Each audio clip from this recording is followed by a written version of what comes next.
जो fake followers है उसके केस की पुलिस जांच कर रही है, जहां 100 से भी ज्यादा कंपनियां इस स्कैम में शामिल हैं। सिर्फ इतना ही नहीं, मुंबई पुलिस जो है वो इस पूरे ही मामले में प्रियंका चोपड़ा और दीपिका पादुकोण से भी बातचीत कर सकती है, पूछताछ कर सकती है। दूसरी अहम खबर सुशांत सिंह राजपूत से जुड़ी हुई है, जहां जांच में यह पता चला है कि इंडस्ट्री के बड़े लोग जो हैं वो सुशांत सिंह राजपूत के साथ भेदभाव किया करते थे। ये दो बॉलीवुड की अहम खबरें हैं। हम आपको सबसे पहले अब सुशांत की खबर बता देते हैं विस्तार से। मुंबई पुलिस ने खुलासा किया कि बॉलीवुड इंडस्ट्री में सुशांत के साथ भेदभाव किया जाता था। इस मामले में अब तक 41 लोगों से पूछताछ की जा चुकी है, जिसमें से 5 से 6 लोगों ने यह कहा कि सुशांत को जानबूझकर साइडलाइन किया जाता था। यहां जांच के मुताबिक सुशांत डिप्रेशन से जूझ रहे थे। हम आपको यह भी बता दें कि सुशांत सिंह राजपूत 14 जून को बांद्रा के अपने फ्लैट में मृत पाए गए थे और उसके बाद पुलिस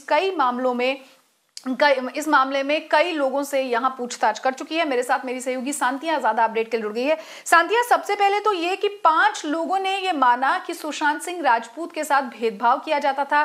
किस तरह का भेदभाव इन लोगों ने कहा, बताया, इसके बारे में क्या कुछ और खबर है आपके पास?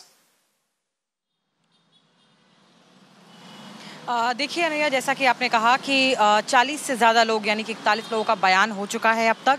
5 से 6 लोगों के मुताबिक जो कि मुंबई पुलिस को बताया गया है कि किस तरह से सुशांत सिंह राजपूत, क्योंकि वो इंडस्ट्री से नहीं थे, इनसाइडर जो टर्म आजकल यूज़ किया जा रहा है, इनसाइडर नहीं थे, ए लिस्टर नहीं थे, इसीलिए चाहे वो प्रमोशंस हो, चाहे बॉलीवुड पार्टीज़ हों, चाहे अवार्ड शोज़ हो, वहाँ पर उन्हें उस तरह की तवज्जो नहीं दी जाती थी जो उनके साथ के जो बाकी कलाकार हों फिल्म के, उन्हें दी जाती थी।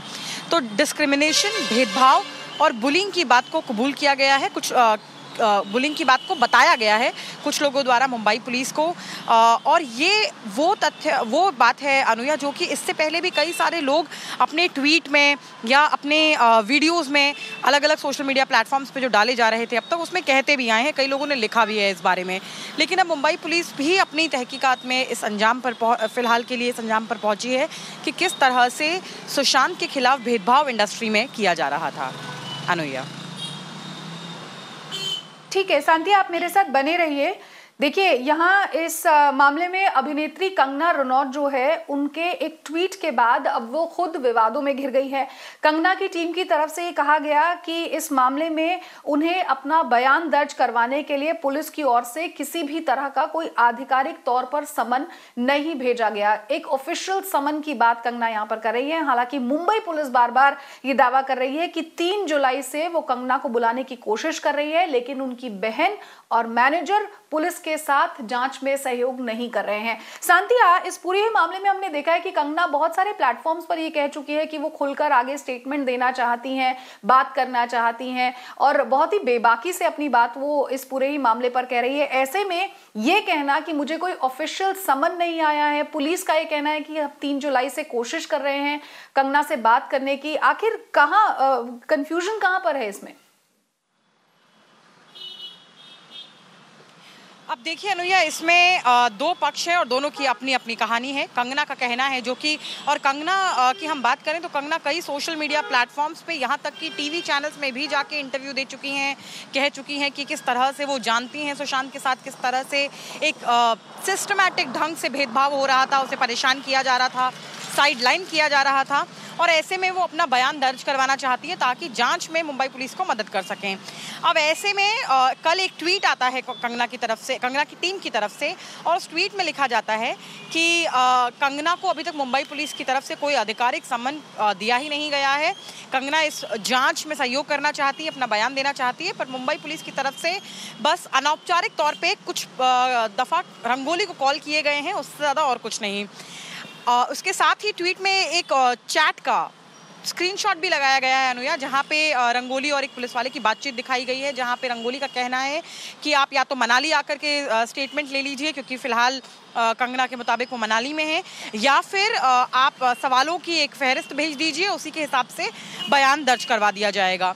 अब ऐसे में मुंबई पुलिस का कहना है कि क्योंकि जांच, और उस चैट में भी यही लिखा है, जांच मुंबई में हो रही है तो उनके लिए मनाली किसी को भेजना मुमकिन नहीं है।